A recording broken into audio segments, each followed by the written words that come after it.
The soul लोगों is. के लिए आत्मा पवित्र है लेकिन शरीर उन्हें अपवित्र लगता है। ये कैसे संभव है? Yes? हम यही तो करते रहे हैं, है ना?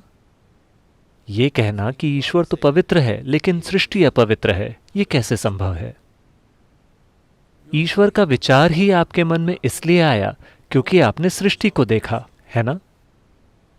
जब आपका जन्म हुआ और आपने आंखें खोली, आपने अपने आसपास देखा, वहां इतनी विशाल सृष्टि थी। आपके यहां आने से पहले कितना कुछ हो चुका था। बेशक आपने तो ये सब नहीं रचा, इसलिए आपने सोचा कि इसका कोई ना कोई रचयिता होगा। इसी तरह आप सृष्टा तक पहुंचे, है ना?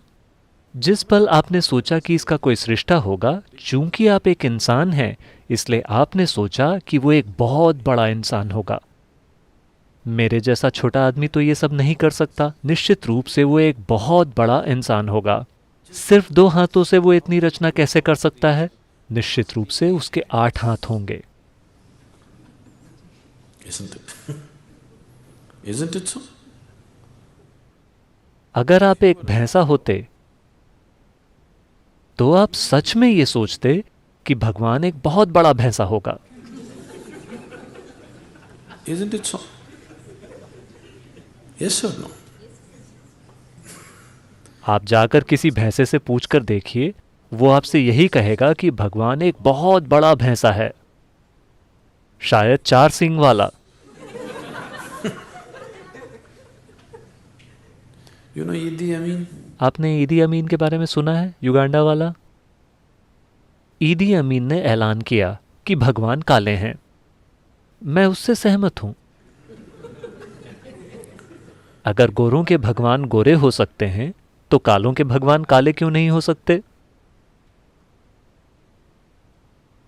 पर वे दोनों ही भ्रम में हैं। हम जानते हैं कि भगवान सांवले हैं।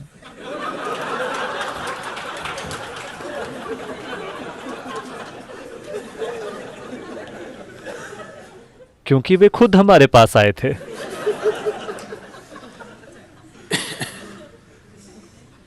कुछ समय पहले मैं अमेरिका के नैशविल शहर में लोगों के एक समूह से बात कर रहा था और मैं उन्हें एक चुटकुला सुना रहा था।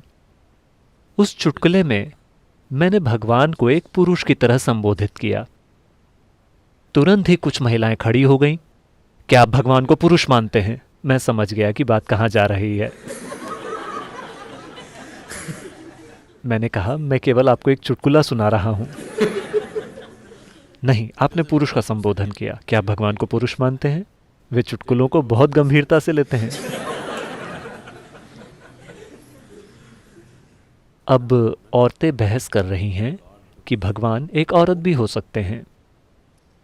ऐसी समस्याएं केवल उन संस्कृतियों में ही हैं। भारत में हमारे पास पुरुष भगवान, स्त्री भगवान, गाय भगवान, बंदर भगवान और हर आकार व प्रकार के भगवान पाए जाते हैं। रेंगने वाले, चलने वाले, उड़ने वाले, क्योंकि हमें भविष्य में आने वाली सभी समस्याओं का अंदाजा था।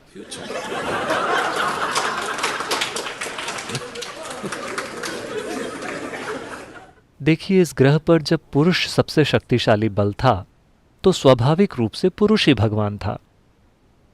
अब महिलाएं भी ताकतवर होने लगी हैं तो वे भी सवाल करने लगी हैं कि भगवान एक औरत क्यों नहीं हो सकते। मान लें कल अगर कुत्तों को बहुत सारी ताकत मिल जाए, जो उन्हें मिल ही रही है, तो कुत्ते भी पूछेंगे कि भगवान एक कुत्ता क्यों नहीं हो सकता। डॉग और गॉड की स्पेलिंग भी एक सी ही है।